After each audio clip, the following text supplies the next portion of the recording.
नमस्कार, स्वागत है आपका हमारे चैनल में। अब खबरें विस्तार से।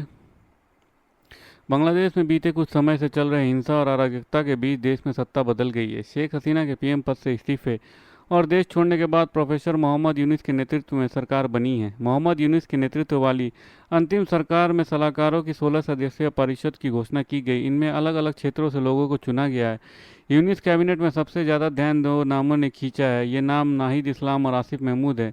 नाहिद इस्लाम और आसिफ महमूद छात्र नेता हैं। दोनों ही हाल के समय में हुए छात्र के आंदोलन की अगुवाई कर रहे थे।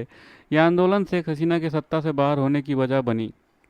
देश भर में छात्रों के विरोध प्रदर्शन का नेतृत्व करने वाले ग्रुप स्टूडेंट अगेंस्ट डिस्क्रिमिनेशन के आसिफ और नाहिद को नई कैबिनेट में शामिल किया गया है। नाहिद इस्लाम देश के दूरसंचार मंत्रालय के प्रमुख बनाए गए हैं। 26 साल समाज शास्त्र स्नातक नाहिद इस्लाम छात्र प्रदर्शन को अगवा कर रहे थे और उनको पुलिस ने गिरफ्तार भी किया था। आसिफ मोहम्मद को युवा और खेल मंत्रालय सौंपा गया है। 25 साल के आसिफ भाषा विज्ञान में ग्रेजुएट हैं। आसिफ और नाहिद इस्लाम छात्र आंदोलन के सबसे अहम चेहरे रहे, जिसका इनाम उनको नई सरकार में मिला है। यूपी के बरेली जिले में एसएसपी ऑफिस वार रूम बना हुआ है। पहले 14 और फिर 22 टीमों में बटे कम से कम 100 पुलिस वाले 1500 से ज़्यादा सीसीटीवी कैमरे के फुटेज खंगाल रहे थे। इस दौरान जिले में 600 नए सीसीटीवी कैमरे का इंस्टॉलेशन कराया गया। 25 किलोमीटर के दायरे में 1.5 लाख मोबाइल नंबरों के डंप डेटा का जांच की गई। ये कड़ी मशक्कत और ज़ोरदार तफ्तीश आखिरकार रंग लाई और फिर साल भर बाद पुलिस के शिकंजे में आया वो शातिर सीरियल किलर, जिसने एक के बाद एक 9 महिलाओं का कत्ल किया और बावजूद वो गुमनाम कातिल बनकर खुला घूम रहा था।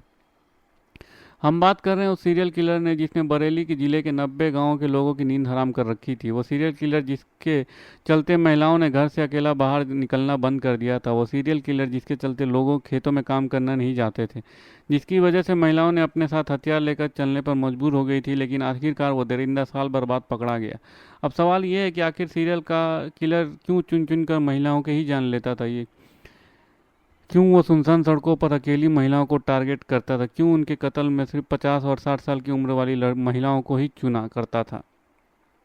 ये सवाल जितने अहम है सीरियल किलर की गिरफ्तारी के बाद इनके जवाब भी उतने चौंकाने वाले हैं। लेकिन इससे पहले कि हम साल भर में रहस्य बने इस सीरियल किलर को पहले कत्ल को लेकर अपने पकड़े जाने तक की पूरी कहानी आपको तफसील से सुनाएं, आइए सबसे पहले सीरियल किलर की तलाश किए गए तफ्तीशी के एक अजीबी पहलू यहाँ एक अजीब इत्तेफाक पर नज़र डालते हैं।